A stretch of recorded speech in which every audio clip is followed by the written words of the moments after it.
Salut, c'est Hélène et aujourd'hui je vais parler d'un sujet qui va intéresser pas mal de gens je pense, puisque on va parler un petit peu de comment gagner de l'argent, parce que je parle souvent de photos, de vidéos, tout ça, de techniques, mais à un moment quand t'as appris pas mal de techniques, que tu considères que t'as quand même une bonne maîtrise, du moins une maîtrise suffisante pour pouvoir gagner un petit peu d'argent avec ça. Alors je te parle pas forcément de tout de suite en faire ton métier, parce que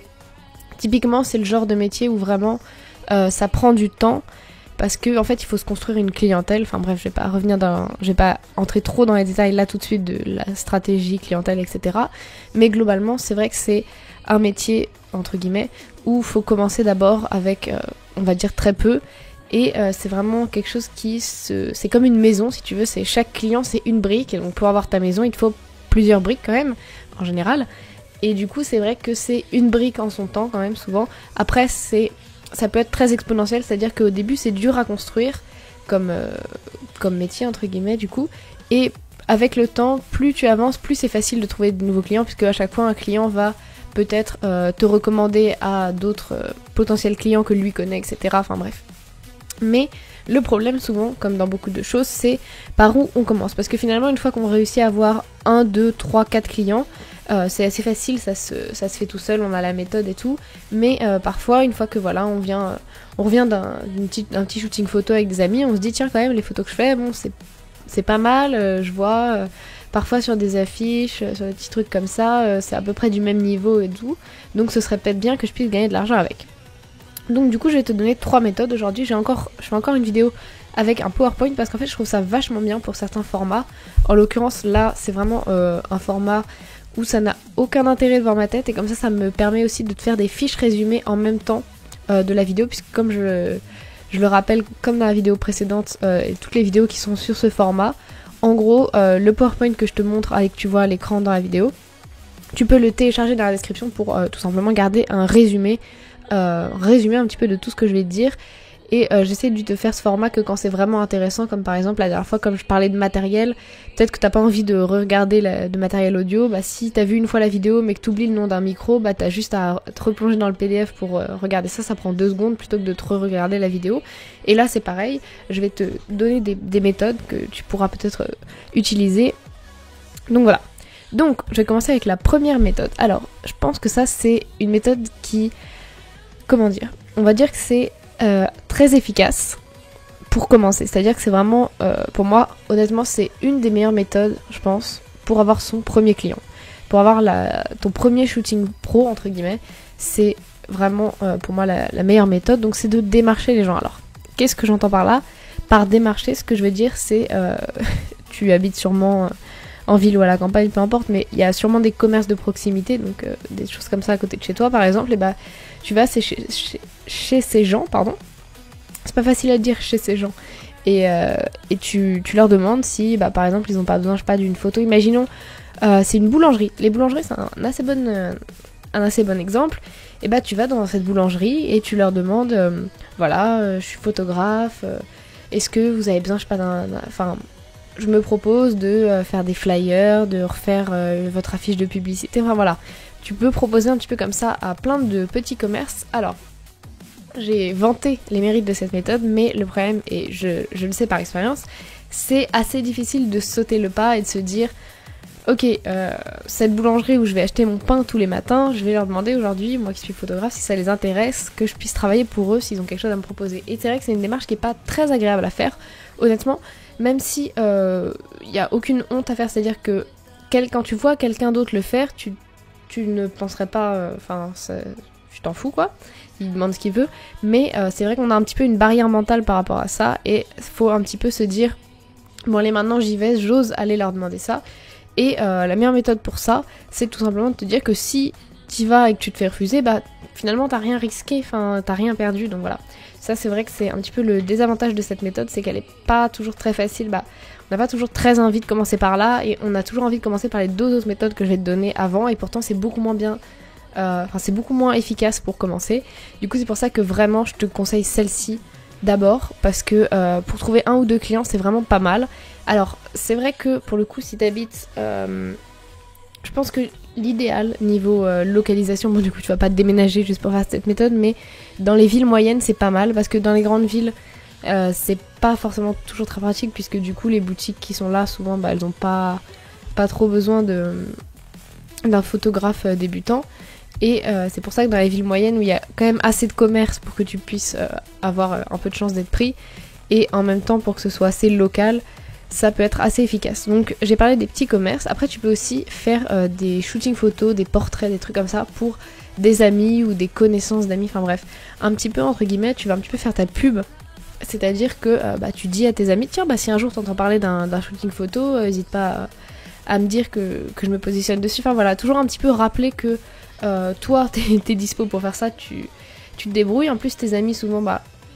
ils sont assez conscients de tes compétences, si tu leur as déjà montré. Du coup ce que tu peux faire c'est que par exemple au début, tiens tu leur as pris leur nouvelle photo de profil Facebook et peut-être que 3 semaines plus tard ils vont te dire au fait tu sais la dernière fois j'ai entendu parler d'un truc voilà qui te permet peut-être de gagner 100, 200 euros, voilà comme ça de temps en temps. Et ensuite des petites entreprises aussi j'ai mis, bon là ça va, c'est vrai que ça va un petit peu avec les petits commerces, mais peut-être que tu connais des gens qui ont des startups, des trucs comme ça, si tu connais pas mal de gens, par exemple si t'es en école de commerce ou d'ingénieur, enfin si t'es dans une école, souvent il y a pas mal de trucs de start-up, incubateurs, etc. Et du coup ça peut être pas mal de leur dire tiens vous faites une start-up, moi ça tombe bien, je prends des photos, je pourrais, vu qu'on est étudiants chacun, je pourrais peut-être m'arranger pour vous faire un petit truc en échange d'un prix réduit, voilà. Enfin bref, d'aller tout simplement en fait directement au contact des gens et leur dire voilà, moi je suis photographe, je te propose ça, est-ce que ça t'intéresse? Mais c'est vraiment la meilleure méthode pour commencer. Après c'est vrai que souvent quand on commence à avoir un peu de clients, on n'a plus trop envie d'aller démarcher comme ça et c'est plutôt les clients directement qui viennent nous démarcher.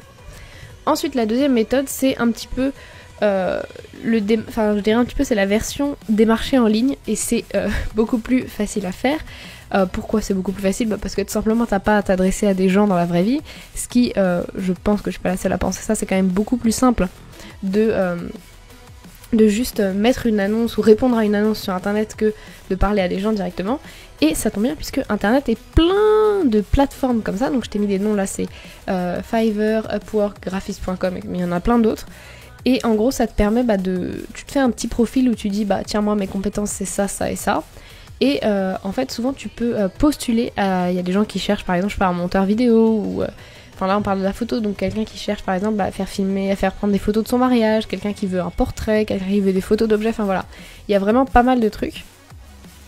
Après, pourquoi c'est moins facile que la méthode précédente? Parce qu'en fait, sur des plateformes comme ça, qui sont notamment Upwork et Fiverr, alors Fiverr c'est un petit peu différent entre guillemets, puisque c'est toi qui proposes un service et les clients qui viennent dire tiens ton service m'intéresse, alors que les autres c'est le photographe qui répond à des annonces. Mais le problème c'est qu'elles sont assez blindées ces plateformes et qu'en fait il y a déjà de très très gros profils, du coup souvent quand t'es un tout nouveau profil c'est assez dur de se faire une place.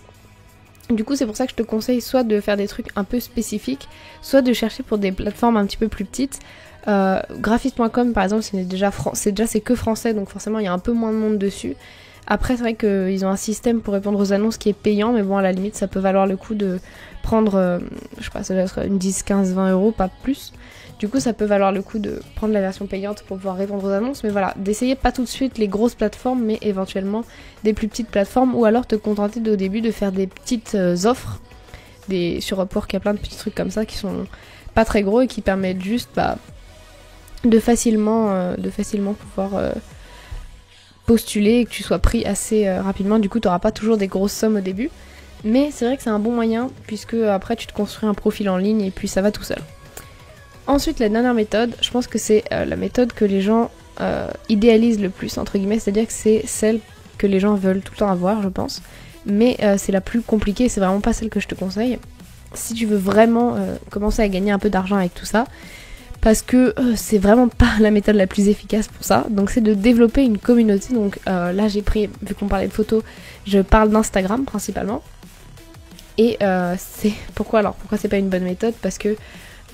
en gros le principe c'est tu fais plein de photos sur ton compte et au bout d'un moment quand tu auras assez de followers, tu mets par exemple un petit lien de contact, etc. Au bout d'un moment tes photos, il y a des gens qui vont te contacter pour que tu travailles pour eux. Sauf que avant que quelqu'un te contacte, je veux dire il y a tellement de photographes aujourd'hui que avant que quelqu'un se dise ah mais tiens il me faut absolument ce photographe là qui n'a absolument répondu à aucune annonce ni rien, il va vraiment falloir beaucoup de followers et ça peut te prendre plusieurs années parce que Instagram ça fait partie de ces plateformes qui commencent à être assez blindées quand même, et du coup c'est vraiment pas la méthode qui est la plus efficace, c'est pas celle que je recommande pour commencer. Après ça peut être intéressant une fois que tu as déjà quelques clients, de continuer de poster des photos sur Instagram, à la fois pour que tes clients existants puissent continuer de suivre ton travail, et puis pour éventuellement te faire découvrir un petit peu, mais c'est vraiment pas une méthode qui fonctionne très bien, même si je sais que la plupart des gens pensent que ça y est, il suffit de mettre 2 photos par semaine et hop, ça y est, au bout de 5 mois, t'auras des clients depuis Instagram, alors que déjà les 3/4 de tes followers, ça va être des gens qui trouvent juste tes photos jolies mais ne deviendront jamais des clients. Donc voilà, c'est pour ça que je te l'ai mise quand même, parce que si tu as déjà une communauté importante, je sais pas, par exemple tu as peut-être une page Facebook mais qui parle pas du tout de photos, eh bien tu peux en parler ailleurs, et là ça peut valoir le coup. Si tu as déjà effectivement une communauté ailleurs, tu peux la rediriger vers ton profil photo, mais je voulais quand même parler de cette méthode là, même si moi c'est pas celle que je conseille aux débutants, mais si t'es plus expérimenté ça peut valoir le coup, et puis surtout pour expliquer un petit peu pourquoi finalement elle est pas si simple cette méthode, puisque c'est un peu celle dont tout le monde rêve, c'est-à-dire tu te contentes de faire des photos comme ça et puis les clients viennent par magie, alors que dans la pratique ça n'arrive très très peu. Voilà, du coup c'est tout pour aujourd'hui, je te dis comme d'habitude, n'oublie pas de développer ta créativité, et à bientôt.